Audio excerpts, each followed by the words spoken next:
everybody, what's up? Welcome to Ableton Tips. My name is Guido. I'm over from Cats and Beats, and today we're going to be mastering in Ableton 11. Now, I have Ableton 11 in front of me. It's looking all nice and sexy. The track is called Stellenbosch. It'll be down in the description.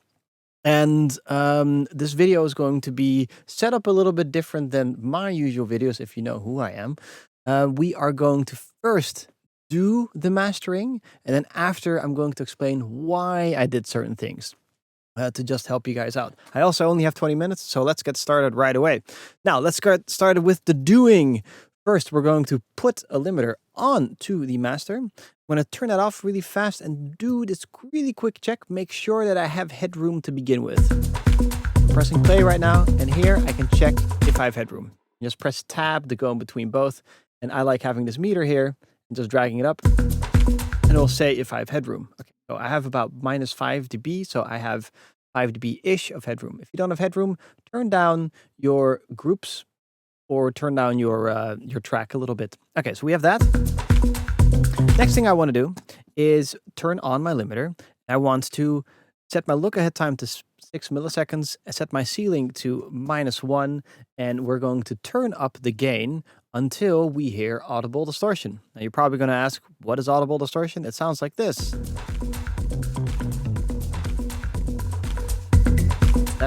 This is the normal song, and this is how the distortion sounds. So that's not good. So we're going to set this to -1, set this to 6 milliseconds, and we're going to turn this gain up until we hear that distortion. It's just a hint of it, and then we'll back off 1 dB.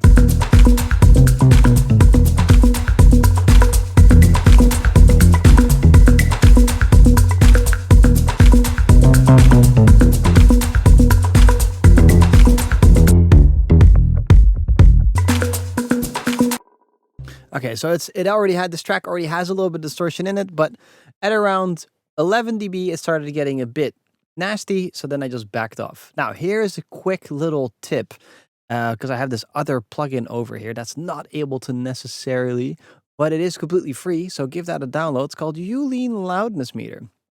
And here we have two measurements, -10 and -13. And the tip goes as follows. If you're putting your limiter up and you can't hit around -10 LUFS, maybe even -8 LUFS, without getting tons of distortion, then most likely you're going to have to go back in your track and figure out what's causing the distortion. A limiter is merciless. If you have a non-balanced mix, the limiter will go because something is way too loud. Some frequency is just being slammed down by the limiter. A limiter basically means that no sound will go up. Okay, I'm explaining the why, but let's continue doing. This is just a quick tip to begin with that will help you out a lot. My main focus is to get this limiter to be as clean as possible. So the next thing I'm going to do is open up an EQ, and with this EQ, I'm going to clean and balance out the master. Okay? I'm also going to click over here on oversampling, and I'm also going to be opening up a utility. Here, another one there. Pressing Command K, making a button here, number 4 and number 5, or Control K, setting this to mono and setting this to side.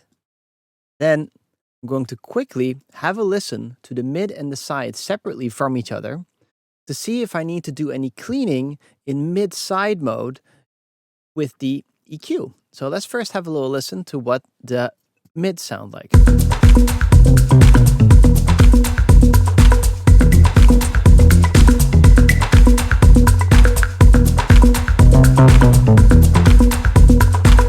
Okay, it sounds okay. It sounds a little bit out of whack. There's not that much of this whole area going on. And then in mono mode, or in side mode, a lot of rumble.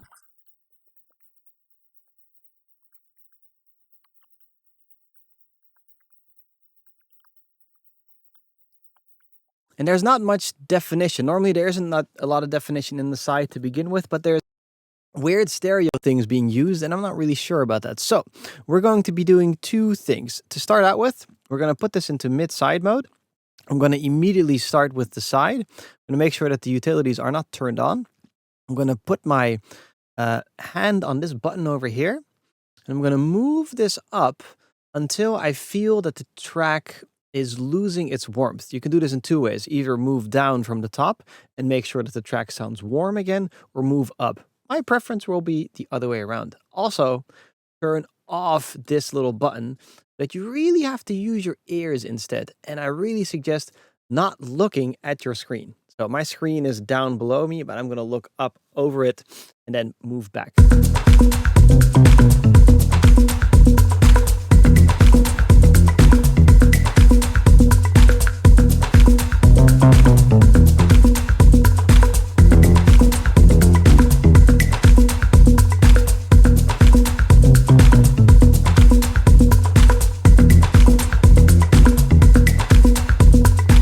I'm already identifying that that sound is way too loud. So I'm going to also find that sound.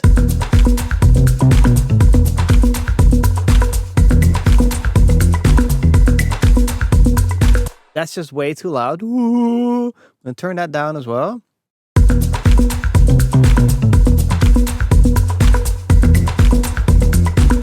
It's nice, right? When you can't see it.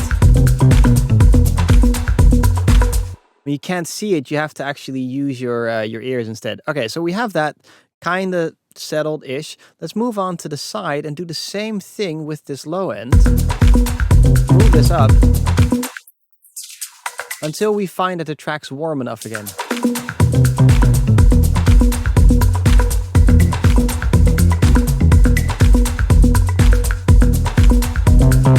I know I have a very steep cut here. I'm just going to take that down. Normally, with a cut like this, you can get a little bit of extra noise. Well, it doesn't matter. Post-ringing, doesn't matter. But I'm just going to cut that low end.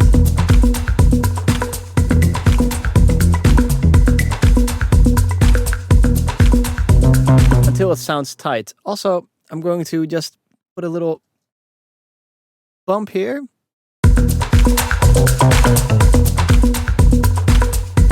And yeah, I'm going to do that like this. Actually, I'm going to do that with a bell.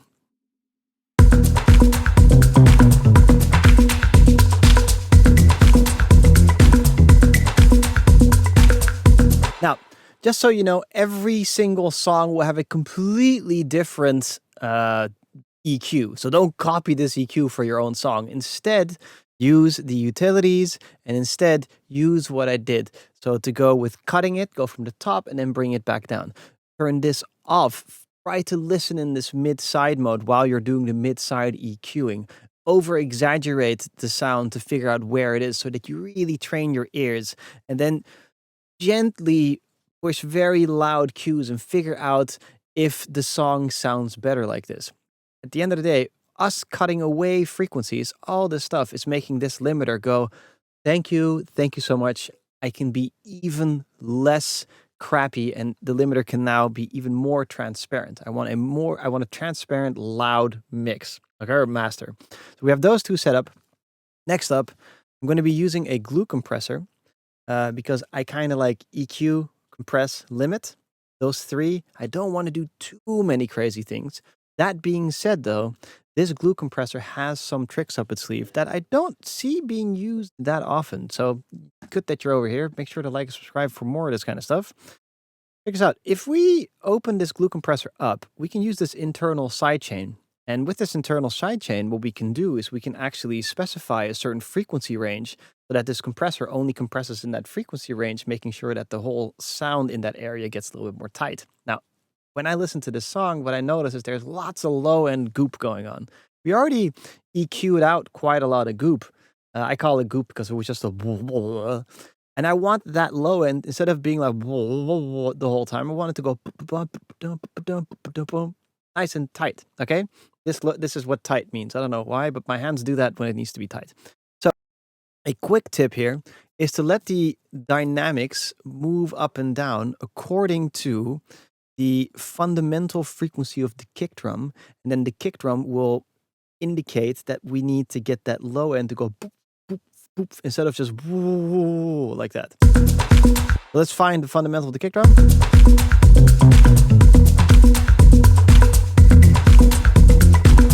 So around 40 hertz. So we'll go over here, 40-ish hertz. Poof. Oh, wow, that doesn't work. 40. There we go. I have a tight Q. So the Q is going up means that it's a tighter Q. Here, let me just show you. Tight Q, wide Q, tight Q over there. Okay, so tight Q. And now I'm going to set my attack a little bit slower, my release a little bit faster. I'm going to leave my ratio on 4:1. Again, at the end of the video, I'll explain all the whys. And we're going to slam that a bit.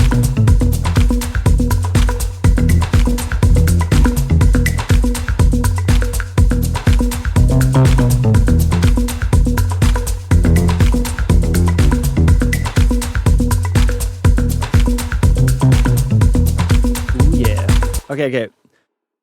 With it on and off, we're slowly starting to notice there's a little bit of a difference. I'm just going to click number 6 here, and then turn this on and off.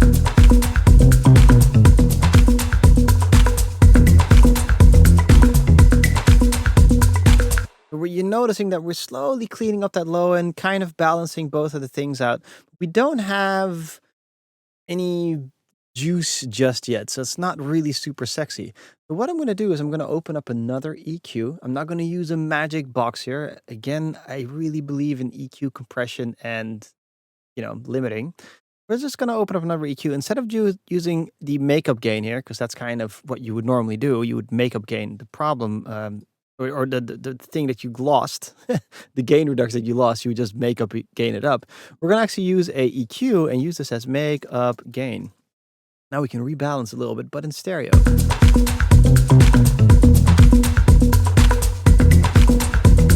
Let's go to a different part of the song where there's a little bit more going on.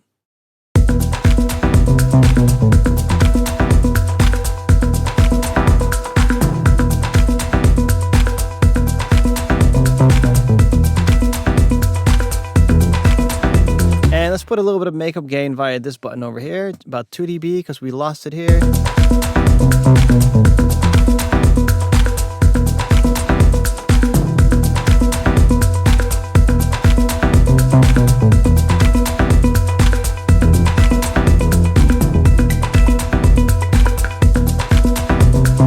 Okay, cool. Now, I'm going to continue going, and I'm going to get another limiter behind this whole limiter situation that we have right now, because currently you have a clean, balanced sound that is dynamically being controlled in the low end, because that was lumpy and weird. And then a little bit of makeup gain where we're losing a little bit of presence, which is in the 1K area. And we're going to move up for this, and now we can finally use a faster look ahead time. We're going to set our ceiling here to 0. We're going to set our ceiling here to -1. And I might mess with the release here, but we're going to try and push even more dBs up into it.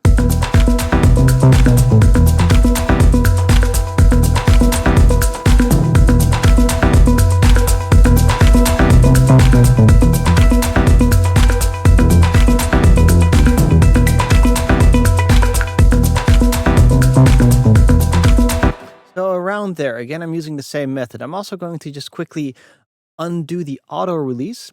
When the release is too fast or it's set on auto, the auto is going like fast, slow, slow, slow, fast, fast, slow, slow, slow, depending on what's being put inside of it. These auto or intelligent release controls are really there to help you out, to make sure that you're going to get an as clear as possible sound you can possibly get with the computer helping you out. But I'm going to slow that release down a little bit and let it be steady, because then I can have even less distortion.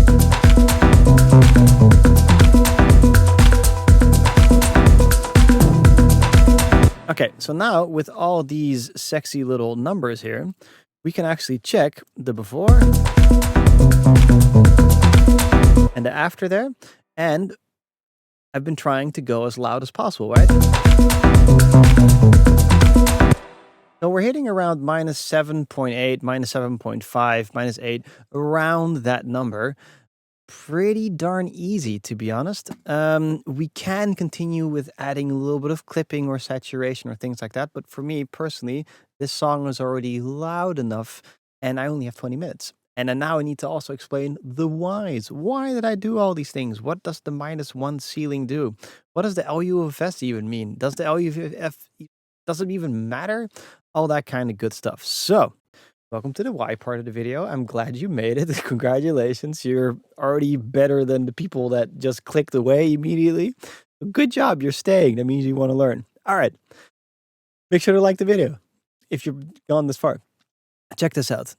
The whys. Why? Let's start with the final metering here.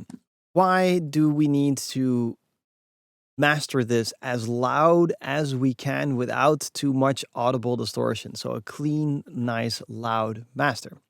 Well, we're making the final copy, right?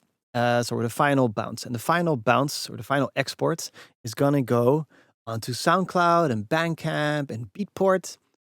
Those, specifically those three, don't have something called loudness normalization.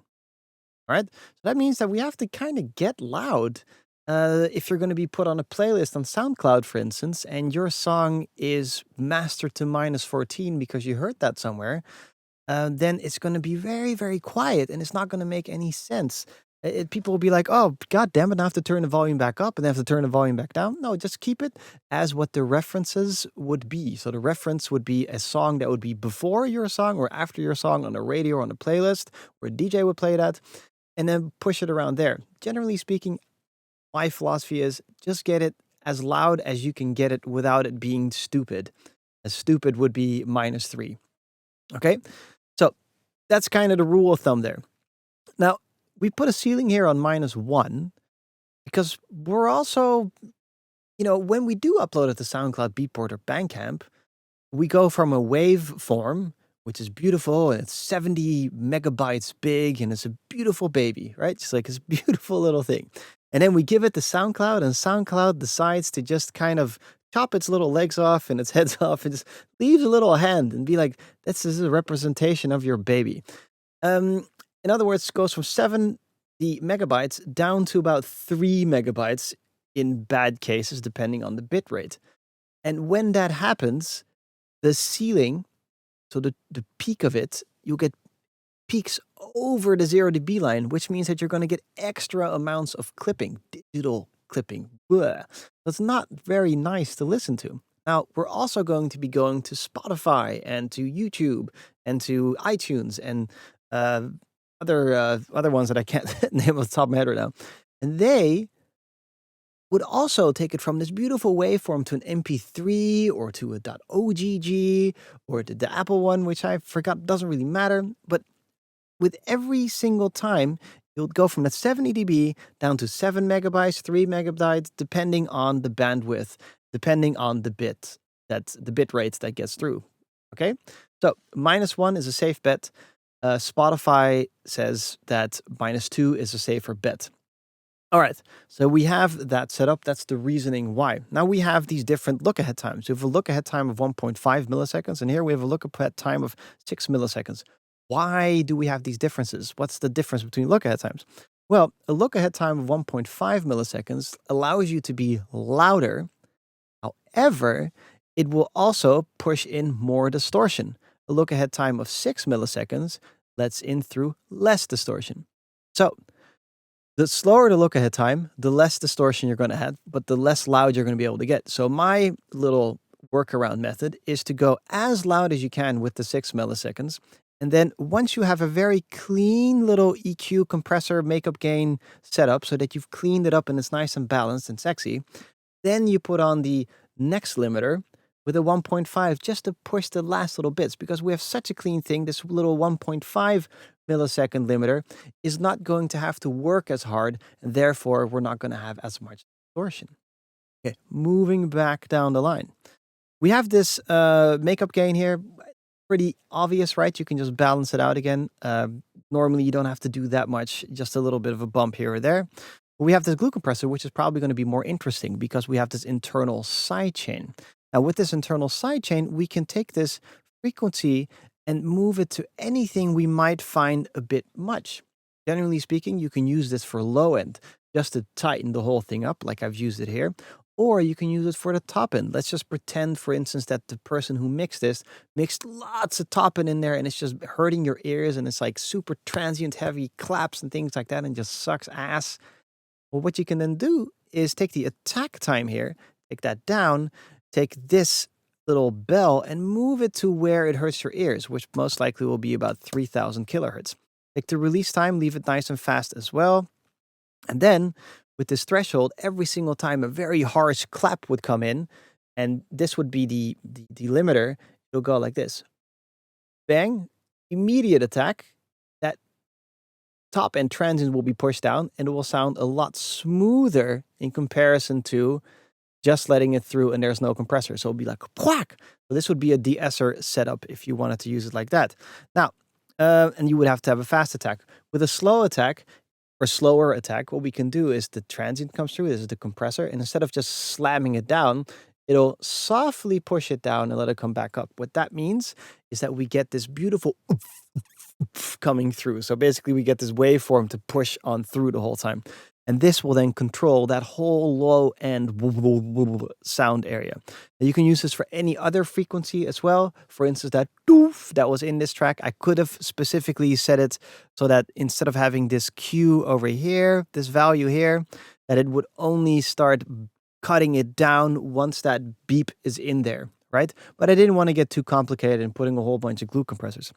Now, the positive of a glue compressor with the internal sidechain is that it will only do the compression when that kick drum is kicking in.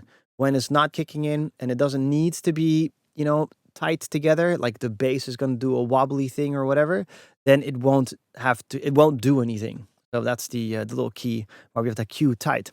Now, clean and balance out the master is over here. Follow the rules that I've already set up. Cut your low end to see if that works for you. You do not always have to cut the low end. Sometimes you can boost the low end. You do not always have to cut the low mid. Sometimes you can boost it as well. You just have to find your balance and definitely do that into the limiter because you've already set that up as is. And at the end of the day, you're going to have a sound that's going to come out of the limiter. So it's definitely going to be easier when you do it into the limiter. Now, the last thing is that we need to bounce this track down. We're going to bounce it down with an export button over here. And we're going to go over here, click on this part. And then it's going to wave 16-bit. And you have dither, power 3. I can't go on dither too much. I have a 20-minute limit. But dither basically is just a little bit of noise. Tss, when you hear that at the end of a song. And actually, you won't probably hear it. But if you have, for instance, a reverb till at the end of a song, if you don't have dither set up, then you're going to have that's called truncation distortion, or in other words, distortion that's it's a little bit of a fuck up. You just put a little bit of dither in it, and it'll sound instead of like that, which just sucks ass. So it's just a amateur hour to not do it. Always dither or just dither. Just make a t-shirt out of that. Should be cool. All right, guys, that's it. I hope you've enjoyed it. Make sure to subscribe to this channel. It's slowly growing and it's going to probably be pretty big. It would be cool to see you all in the comments. If you have questions, I'll answer it there. Come over to Cat and Beats as well. youtube.com/catandbeats, obviously. And say hi. I have a mixing and mastering channel there where I mix in the box and give little tips and things like that. I'll be over here sometimes too. Thank you very much for watching. Bye. Take care. Have a great day.